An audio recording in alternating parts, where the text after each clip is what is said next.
warahmatullahi wabarakatuh. Halo semua, nama aku Telah Rotana Sutama dari kelas 10-2 angkatan 27 dari SMA N 91 Jakarta.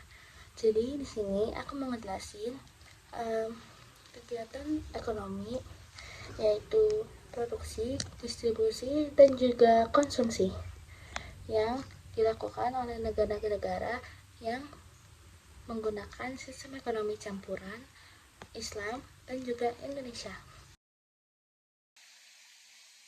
Di sistem perekonomian ini, baik pemerintah maupun sektor swasta terlibat dalam mengatur perekonomian.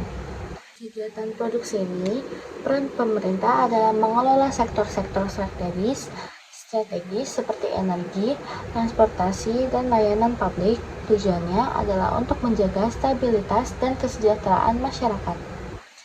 Lalu, peran swasta menghasilkan barang dan jasa yang berorientasi pada keuntungan dengan mempertimbangkan permintaan pasar.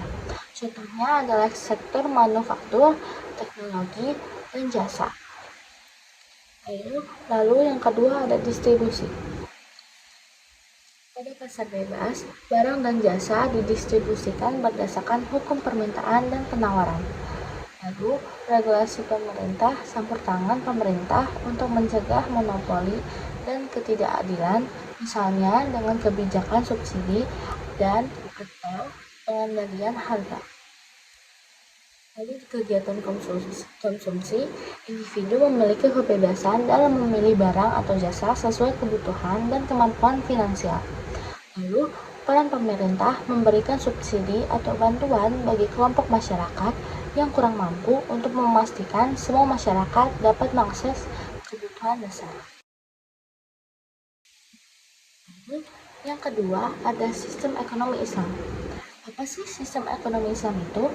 Sistem ekonomi Islam didasarkan pada prinsip-prinsip syariah yang mengatur kegiatan ekonomi, termasuk larangan riba atau bunga, gharar atau ketidakpastian, dan juga mendorong keadilan serta distribusi yang merata.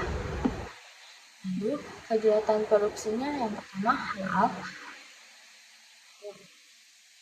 Produksi barang dan jasa harus sesuai dengan aturan syariah, seperti memproduksi barang yang halal dan tidak merugikan masyarakat. Lalu yang kedua adalah kewajiban sosial. Ada kewajiban untuk berbagi kekayaan, misalnya melalui zakat, infak, dan sedekah menjadi bagian dari sistem distribusi kekayaan. Lalu yang ketiga, kegiatan distribusi.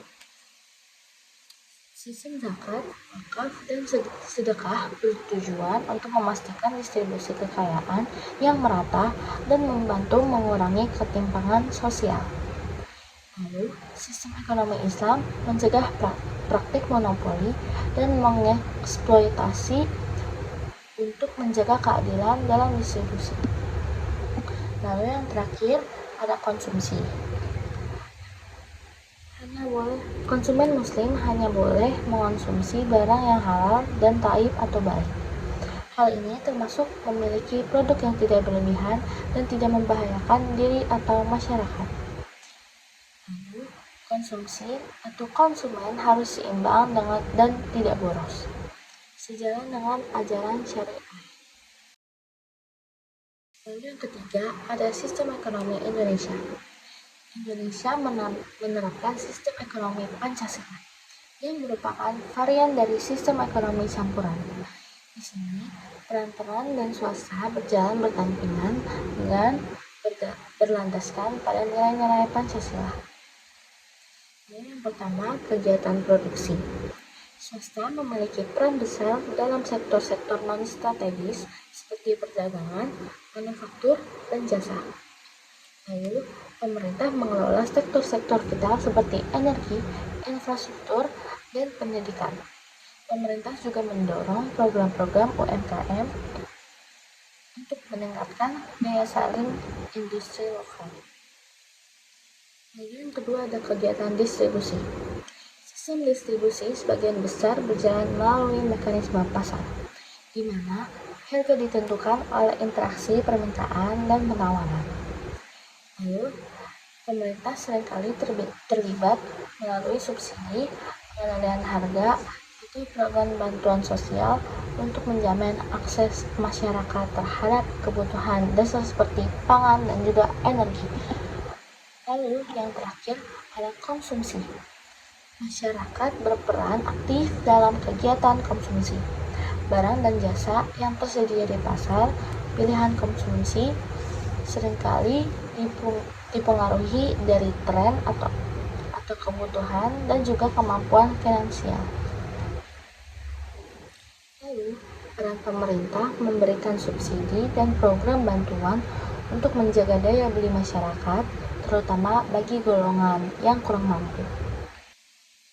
Kesimpulannya, ketiga sistem tersebut memiliki cara tersendiri dalam mengatur produksi, distribusi, dan juga konsumsi yang sesuai dengan prinsip dan kondisi masing-masing. Sekian, Wassalamualaikum warahmatullahi wabarakatuh.